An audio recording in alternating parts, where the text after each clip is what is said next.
How's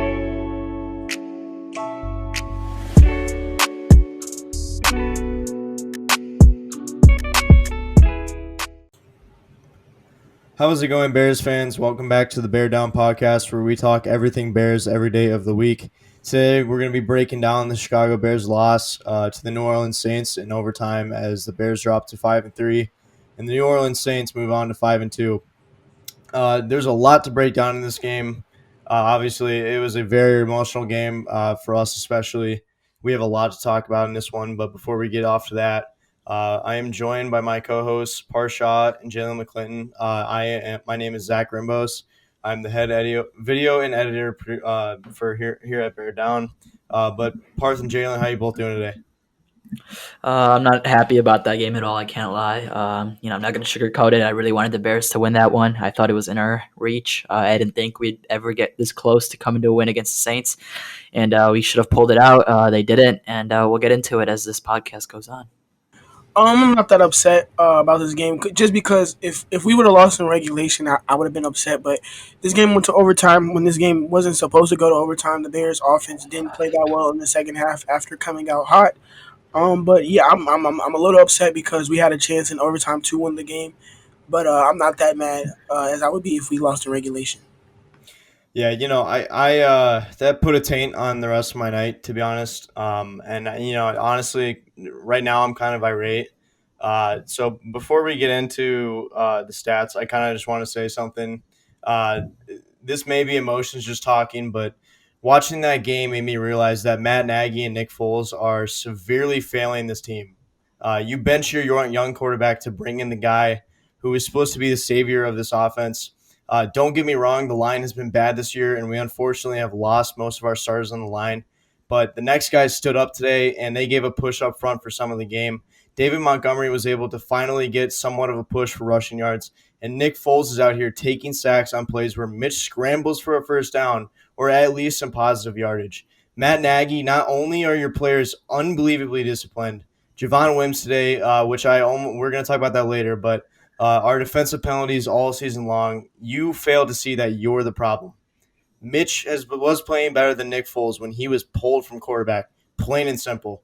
You are failing this team, Matt Nagy, and if you don't start opening up your eyes to that, this Bears team will not finish the season with a good record. Now we have to look forward to facing the Titans next week, who lost today, but we can expect this horrible game planning that Matt Nagy has brought to continue into next week.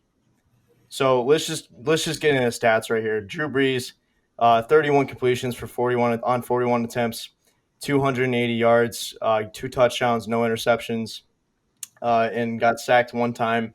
Alvin Kamara had 12 carries for 67 yards, 0 touchdowns for their rushing. New Orleans receiving, Alvin Kamara led the receiving corps with 9 receptions for 96 yards.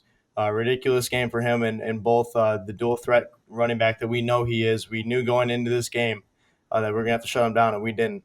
Jerry Cook had 5 receptions for 51 yards and a touchdown. And Taysom Hill also had a touchdown, 2 receptions for 30 yards. So New Orleans defensive, Gardner Johnson leads to 9 total tackles, Lattimore with 8, Malcolm Jenkins with 8, and that'll about do it. Marshawn Lattimore had 1 interception as well. Bears, Nick Foles, 28 completions on 41 attempts, 272 yards, 2 touchdowns, 1 interception. Was sacked 5 times for 39 yards. David Montgomery had 21 carries for 89 yards. Chicago receiving, Allen Robinson had 6 receptions, 87 yards, and a touchdown. Anthony Miller had 8 receptions for 73 yards. Darnell Mooney had 5 receptions for 69 yards and 1 touchdown. David Montgomery caught 2 receptions for 16 yards. Roquan Smith led the Chicago defensive with 11 total tackles. Following that, Danny Trevathan with 9 and Deshaun Gibson with 8. And we had no interceptions, but boy, I mean, there's so much to break down in this game. Cairo Santos, I do want to say before we go on, was 3 for 3. He was amazing this game. Seriously kept us in this game with this awful offense. We're going to talk about this in a little bit, but there's a lot to break down. Parth and Jaylen, why don't you guys go ahead and just break down how you guys were feeling about at the end of the game there and your raw emotions? Going into this game, I didn't have much hope, but every single Bears game somehow turned into a one possession game, no matter how. And I thought at the end we should have pulled this one out, or at least in the second half. This offense was trending down basically the whole second half. At one point, I think a lot of us were calling for Mitch Trubisky to come back into the game. I think at the end of the day, he has the ability to scramble out of the pocket. At the end, I thought the offensive line played a lot better today. At the end of the day, David Montgomery had 90 yards rushing against the Saints rushing defense, which has been top 5 in the league, I'm pretty sure. So for Montgomery to have a productive game, that means that we were getting some push up front. And I think Nick Foles definitely let us down in the second half. The first half, he was making some of the throws. I mean, that throw to Darnell Mooney, and then that touchdown throw to Allen Robinson was beautiful. I thought that was our best drive of the game. But besides that, we didn't have much offense. If we look into it, Matt Nagy's got to get something going. I don't think he's doing a really good job with this offense at all. To score again, 23 points is not it, especially in this new league where every team's basically putting up 30 a week. If we look at the box scores of every other game, you see 30s across the board, and the Bears, I don't think, can score 30 points to save their lives at this point. I think a lot of us want to see Trubisky. I think we can get the RPO going more. The run pass option should have been implemented into this game as fast as we could. I mean, in the second half, we were able to run the ball. I don't know why we didn't run a lot more play actions, a lot more misdirections to try to get guys open downfield. We just couldn't. And then Nick Foles, again, he never. One thing I've seen about Nick Foles is he does not throw across the line of scrimmage as much. I mean, not the line of scrimmage, the first down marker. A lot of third downs, 3rd and 4s, 3rd and 6s. He'd be dumping it across for a couple yards, and it would never be across the line, the first down line, which we need to start doing. We got to push the ball across the line, and Nick Foles wasn't doing that. It definitely did not help the Bears today. I thought the defense held it up pretty well against this offense. We said Alvin Kamara would be a force out of the backfield, running the ball and receiving the ball. That he's been insane all year. I think the Bears did a pretty good job at controlling him, especially in the second half when the game got a lot closer and tighter on the defensive side of the ball. Like I said before, I wasn't really upset. Well, I'm not really upset about this game. I'm upset, but not as much as I would be. Like I said, if this ended in regulation. First off, start coming to this game. Um, I'm not gonna say confident because we were playing the Saints and we were coming off a horrible loss to the Rams, who just got blown out by the Miami Dolphins. Like literally, they got blown out. Jared Goff turned over the ball 4 times. So I was didn't have that much confidence, but like right after the first half, we were up 13-10. Or something like that, and that's because the defense played soft coverage on the last drive for the Saints going into halftime. So I wasn't really confident, but I definitely feel like we could beat this team. If we got pressure on Drew Brees, who really just checked it down the whole game. Like I don't know why we didn't try to blitz him or we played tighter coverage because all he did was when his first read wasn't there, he just checked it off to Alvin Kamara, and sometimes Alvin Kamara was his only read. Like literally, whether it was a 1 yard throw out the backfield to Alvin Kamara, he's going to throw it to him, or 5 yard, like I guess a curl route out the backfield, Alvin Kamara, he was going to throw it to him every single time. I don't know why we didn't play tighter on Alvin because that's literally his only weapon. He doesn't have Mike Thomas. He didn't have Emmanuel Sanders. The receivers barely got the ball like that. So I don't know why we really didn't pay more close attention to Alvin Kamara, who basically killed us in the run game. I mean, in the passing game, excuse me, and a little bit in the run game as well. For the offensive side of the ball for us, the offensive line didn't play that bad, but we still gave up 4 sacks. Nick Foles has to play better. At this point, as a person who really didn't want to bench Mitch, especially after one bad interception in the Falcons game, that he should still be the starter. In the overtime, it was what I think it was like 4th and 10, not that 4th and 10, 3rd and 10 or something like that. And if that was Mitchell Trubisky, he would have ran for the first down. It was a huge hole for Nick Foles to run, but he backed up and got sacked and basically lost us 3 more yards after that. And we ended up punting to the Saints, who drove it down the field and kicked the game-winning field goal. Nick Foles has not played well. He was supposed to come into the game replacing Mitch and be that veteran quarterback who knows the offense like the back of his hand, and he hasn't showed that at all. Nick Foles fans are going to say it's because of the offensive line, and yes, that may be true to a certain point, but I haven't seen anything different. I've actually seen a worse offense. At least with Mitchell, we were able to run the ball and use his legs to a certain extent, and when we at that point, when the offensive line did play bad and did break down, Mitchell was able to escape out the pocket using his legs and make a play. So that's something we're not going to see with Nick Foles as a quarterback. He's not a runner at all. What else? The receivers play well. definitely a good game from Allen Robinson. He still needs to be extended. Darnell Mooney had a big catch, a 50 yard catch on Marshawn Lattimore.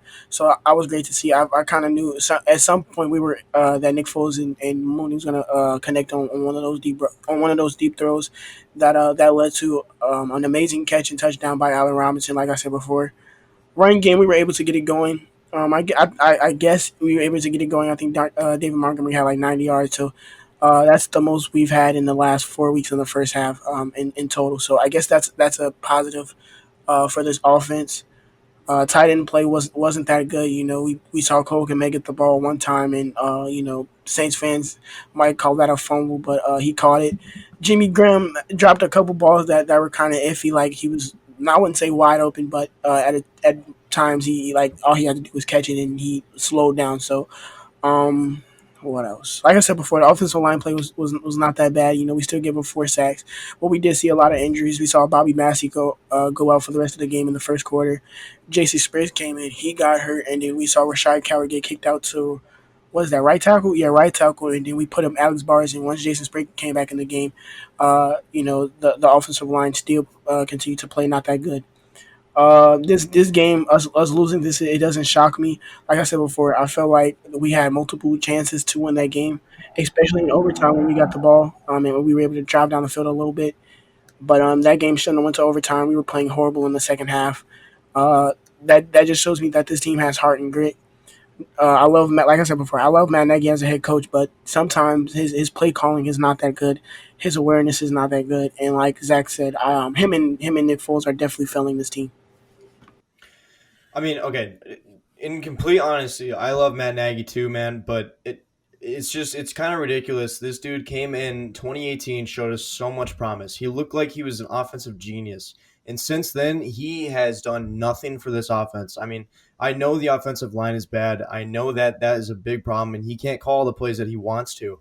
But I mean, if you just look at the plays he's calling, there's multiple third downs where he's running off Montgomery off of tackles out of the shotgun. It's unnecessary. He just calls plays. His awareness, like you said, just it doesn't seem there at some points in the game, and that just comes from we. I mean, you guys maybe not be as upset as I am about this game, but this game was in reach. In fact, we had momentum. It was up. We were up 13-3 at one point, and it looked like we were going to dominate them that game. It looked like we had complete control of the New Orleans Saints.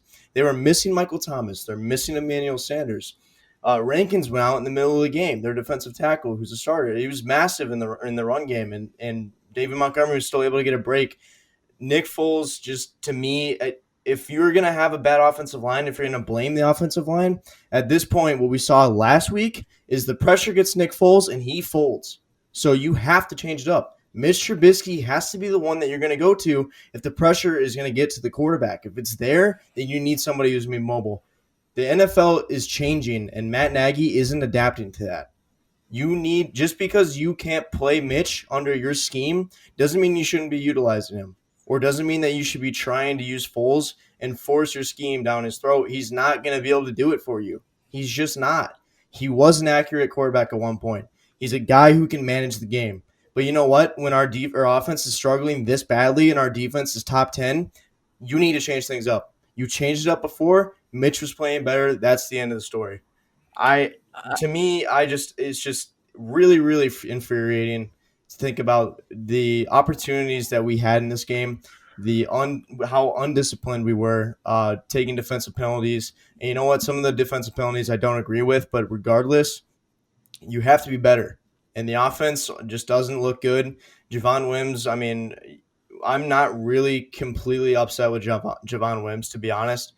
I felt like he was sticking up for his teammates. Matt Nagy in the post game press conference said he's infuriated about that and doesn't like that incident I at mean, all. So I'm not sure what's going to happen.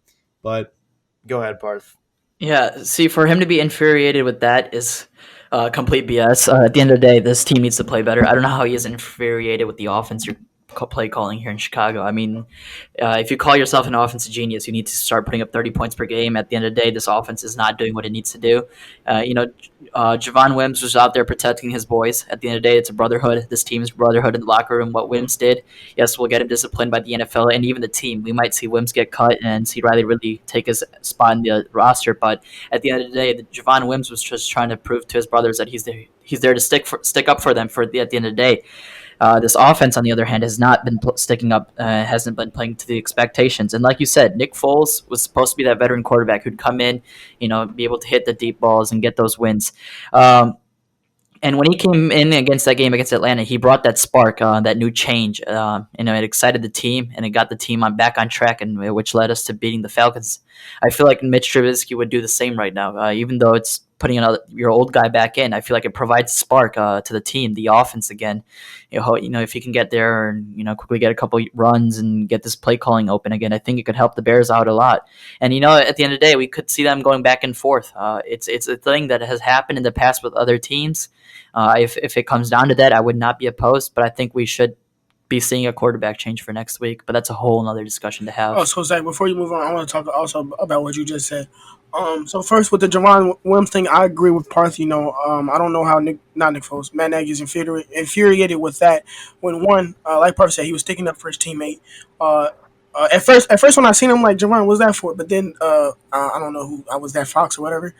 They showed that Chauncey Gardner Johnson put his hand in Anthony Miller's face and was talking crap and basically was trying to get Anthony's head. And I don't mind that Javon did that.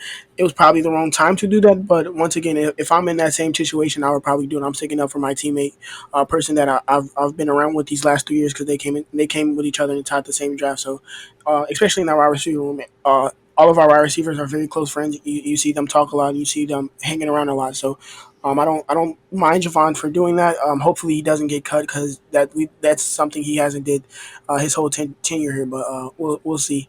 And also about the quarterback situation, I haven't really been a big Nick Foles fan. If you've been watching our podcast for the last 6 or 7 months when we traded for him, I was always a Mitchell guy. I'm still going to be a Mitchell guy because I don't see anything different in his offense. Like I said before, I see a worse offense. Through 2.5 games, Mitchell had 6 touchdowns. In 5 games, Nick Foles only has 8, and he's basically averaged 1 touchdown and 1 interception this whole time he's been a starter. So like I said, I would if I'm Nagy, I would possibly look at and putting Mitchell Trubisky back in. That's we need a spark. We've lost these last 2 games. This was I'm not gonna say a better loss because no loss is better than another one, but this was a close game. We were still in it. In overtime compared to last week where we were down 14 at the end of the game. So we didn't give up, and that's all that matters. But this offense has to get better. Our defense gave up 26 this week and in 24 last week. That's because the offense keeps putting them back on the field in bad situations against good play callers like Sean McVay and Peyton. So like I said before, I would put Mitch back in, but just because of his ability to run the ball and make nothing out of something, nothing out of something, with the ability to get out of pocket and stuff like that. But I'll let Zach continue to what he's talking about. Yeah, I don't know what's going to happen with Javon Wims, but in all honesty, like you were saying, that may have been the wrong time and it may have been a little undisciplined, but he's sticking up for his teammates. And you know what? He's shown more heart just in that play than Matt Nagy has all season to me. Just saying. So I want to move on here. Cairo Santos had an amazing outing, and I don't know how Parth and Jaylen feel about this, but Bears fans certainly seem to think that Eddie Piñeiro's time in Chicago is probably done. Cairo Santos has come out here and he has done nothing but been pinpoint accurate for the Bears kicking, and got off to a struggle at the beginning of the season, but since then has been lights out. That 3 for 3 on the night. I have nothing else to say. He was amazing tonight. So I'll let you guys talk about it and see what you guys think. Yeah, he's been amazing since he's been here. I was never sold on Eddie Pinheiro even after last year. I think he went 84% last year, but I was never super sold on him. And for Kyra to come in here and be super productive this year, and I think today sealed the deal for me. I think that 51-yard field goal, to see him make it that in around 25-mile-per-hour wind gust in Chicago in Soldier Field in a big game like this, it means a lot to me. The team's appreciative of that. He's just been amazing all year, and I think he's going to be the kicker of the future. I feel a lot more safe when he's kicking the ball too. I'm more relaxed when he's in the game compared to Pinheiro too. I don't know about you guys. Same here. I wanted to basically wait out and see before I say Carlos Santos was our kicker over Eddie, just because Eddie didn't. He actually, kicking 84%. I would love to see 84% a season. I want to see 100%, but it's the NFL. Kickers aren't gonna miss. All kickers are humans, and humans make mistakes. But like Parth said, see him making that huge kick to put us in overtime when the Bears offense couldn't really put him in a better range. It was a 51 yarder. I was hoping for the Bears offense to at least convert to make it like a 45 or something like that. So, the best ability is availability, and not Cairo, Eddie Pinheiro has basically been hurt for most of his time in Chicago with hamstrings and stuff like that. So, I agree with both Parth and what Zach said. Unless he starts to play horrible over these next couple games, and not Cairo, Eddie becomes healthy and kicks well. Cairo is our kicker for, until proven otherwise. Yeah, I mean, it's good to see it. That was a test for Cairo Santos. It's good to see that at least Matt Nagy has trust in him to be able to go out there and hit that 51-yard field goal for the game.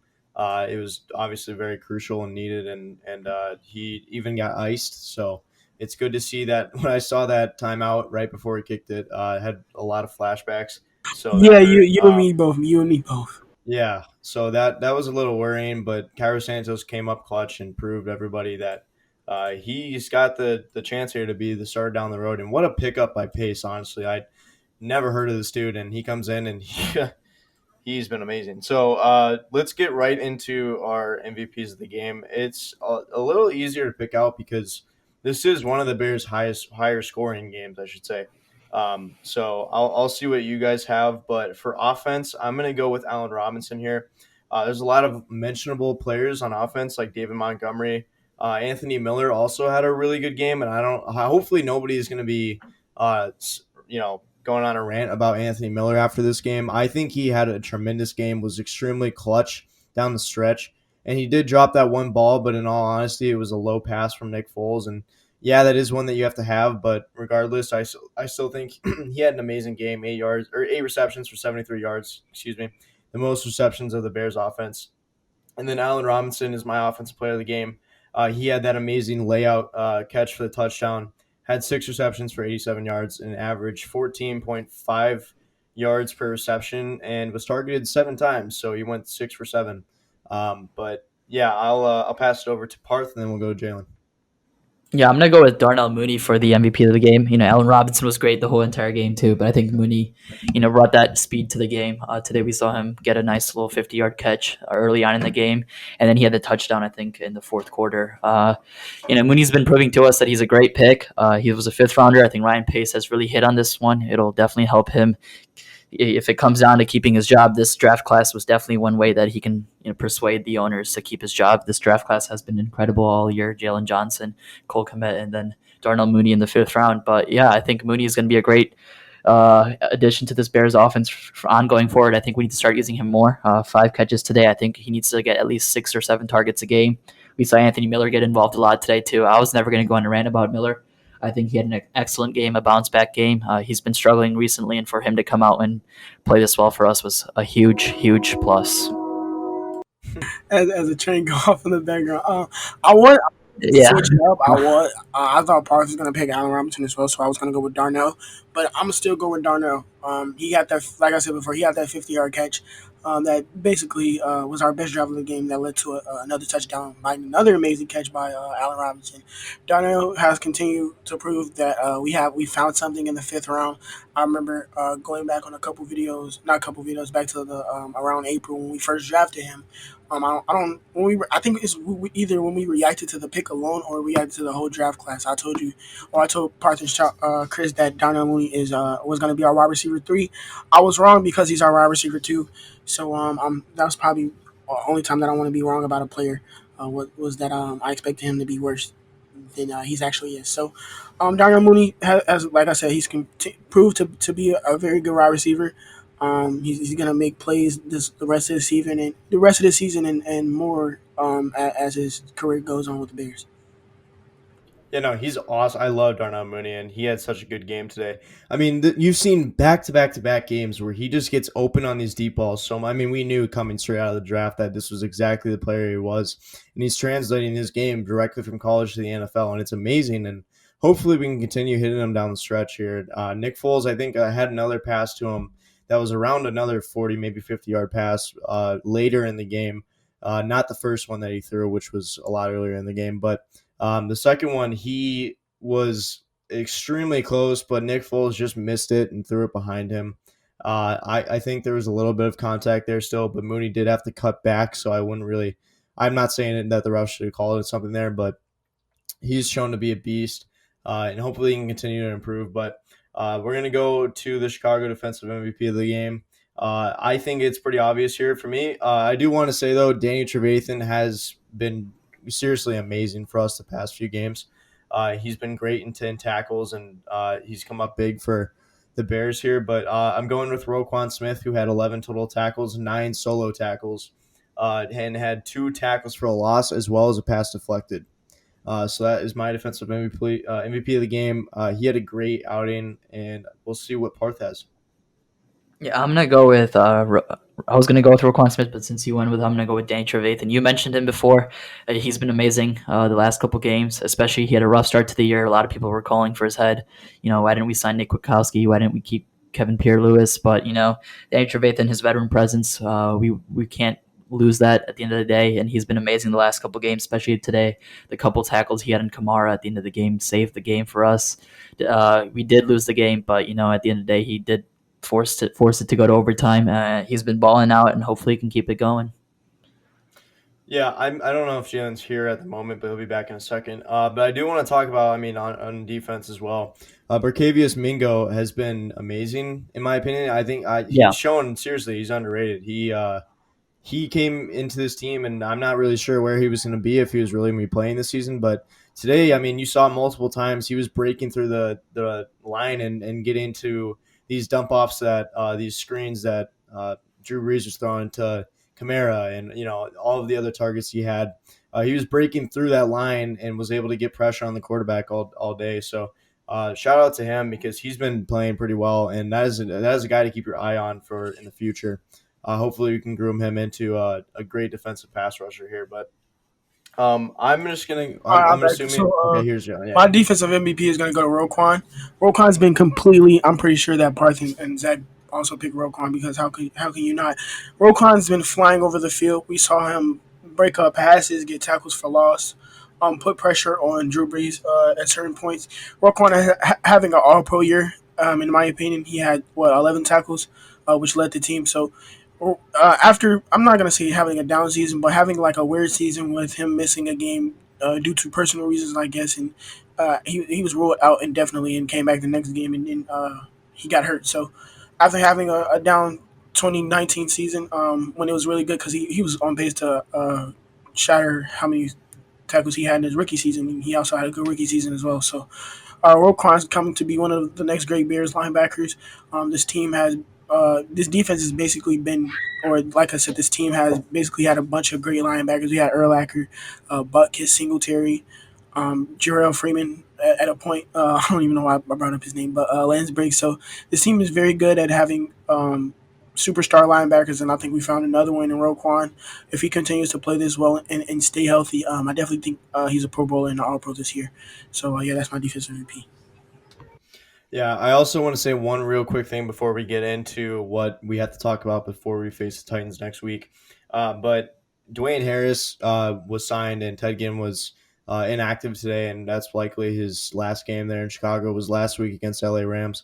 But Dwayne Harris had 3 punt returns, and he caught every ball. And if I'm not mistaken, last week, Ted Ginn did not take a single punt return, did not catch one.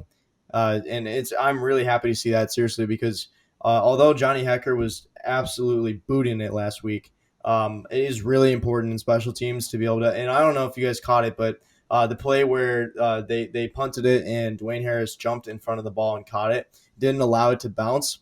DeAndre Houston Carson was pushed over him. I don't know if you guys remember that play, but that was huge because if that ball did bounce further, it could have been inside of the 10-yard line for all we know. But it's really good to see the special teams made a move, and hopefully we can continue to see him do stuff for punt returning in the future. But let's get right into what we have to talk about before we go and face the Titans next week. I'm going to start off with Parth, and we'll go in a circle from Parth, Jaylen to me. Derrick Henry. Oh, that's gonna be a tough one. The Titans did just lose this week to the Bengals, so that's something to keep note of. The Titans are a beatable team at the end of the day, and the Bears can beat almost any team in this league. Actually, they can beat anyone. This team has the potential to do that, and I think they have a great shot at beating the Titans next week, as long as we can slow down Derrick Henry. There is no such thing as stopping Derrick Henry at the end of the day. So if the Bears are able to slow him down, I feel like we have a great chance, as Ryan Tannehill has a tougher time when Henry isn't going. I mean, today we saw them. Derrick Henry had 112 yards off 18 carries today. Tannehill had 233 yards and 2 touchdowns. So I guess their defense let up on Joe Burrow. I guess the Bears have to attack the ball. That Titans defense isn't as strong as the Saints defense, in my opinion. So I think we have a better chance offensively to match up against them. But defensively, I think it's going to be a tougher task.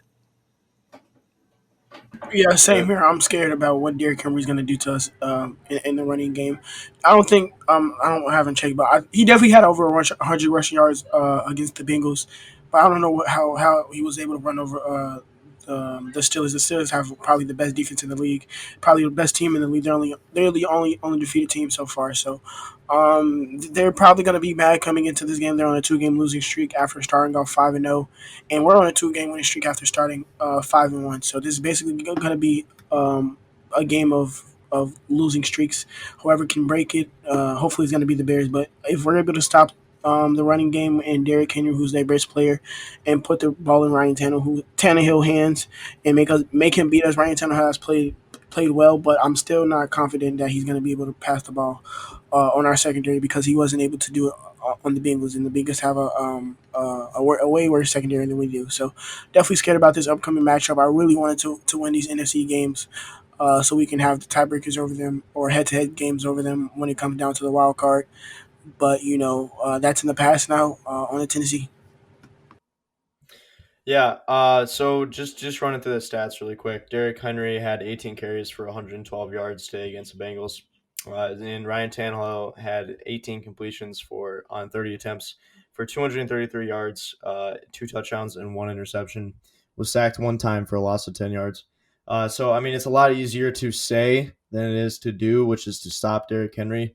And obviously we haven't been able to really do that. Our rushing defense is middle of the pack. It's 16th in fact, and our passing defense is 8th. So Ryan Tannehill might have trouble passing against us next week. Let's hope. Corey Davis had an amazing game. 8 receptions for 128 yards, 1 touchdown. And yeah, I mean, you guys said it yourselves. We have to be able to shut down Derrick Henry, which again is a lot easier to say than to do. But it's game plan, and you know exactly who he's going to go to. And yeah, I agree. I think that the Titans defense is not as strong as the Saints, but they're also not missing a lot of pieces compared to who the Saints were missing on offense today. So let's see how this one turns out. And yeah, I mean, that'll pretty much do it for us.